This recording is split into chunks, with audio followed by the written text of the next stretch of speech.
kubu Jokowi serang balik riwayat pendidikan Dr. Tifa. Ternyata tak selesaikan pendidikan doktornya.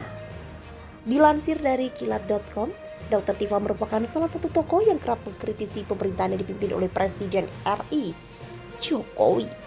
Beberapa waktu belakangan Dr. Tifa secara intens menyoroti soal riwayat pendidikan Gibran yang diragukan kebenarannya. Alisa Rafrutrisi sekaligus pegiat sosial media Dr. Tifa menuding soal ijazah palsu Gibran Rakabuming yang dipertanyakan keasliannya. Dr. Tifa secara terus-terusan menyampaikan berbagai kritikannya terkait riwayat pendidikan putra sulung Presiden Jokowi yang merupakan lulusan universitas luar negeri itu. Menanggapi berbagai tudingan Dr. Tifa soal isu ijazah palsu Gibran Rakabuming, simpatisan Presiden Jokowi rupanya tidak tinggal diam.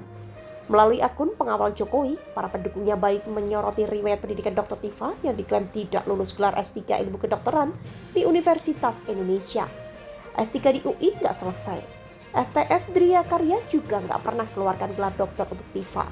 Terus dapat dari mana gelar doktornya? Nuduh ijazah orang lain palsu, ternyata dia yang palsu. Tulis keterangan tersebut dilansir kilat.com dari keterangan tangkap layar yang dipegang akun @isarf_ pada 24 November 2023.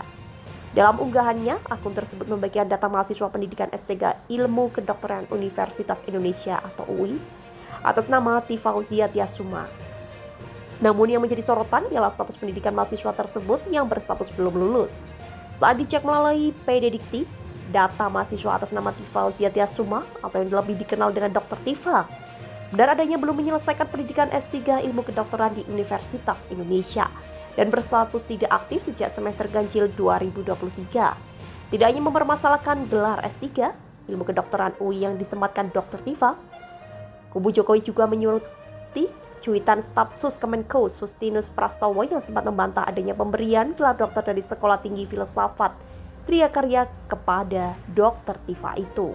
Saya sebagai Ketua Ikatan Alumni STF Tria Karya Ikat meneruskan pengumuman pengurus STF Tria Karya, Saudari Dr. Tifa bukan lulusan program Dr. STF Tria Karya. Sebagaimana diberitakan beberapa media, yang bersangkutan pernah ikut program matrikulasi dan tidak selesai. Thanks, tulis Justinus Prastowo melalui akun X pribadinya @prastowo pada 11 Oktober 2022 lalu. Kesimpang siuran soal gelar S3 yang disematkan Dr. Tifa digunakan pendukung Jokowi sebagai bumerang terhadapnya. Sebab beberapa waktu terakhir, Dr. Tifa kerap menyampaikan narasi yang meragukan status riwayat pendidikan Gibran Rakabuming Raka. Sementara kubu Jokowi membalas dengan status keaslian gelar S3 doktor yang disematkan Dr. Tifa selama ini.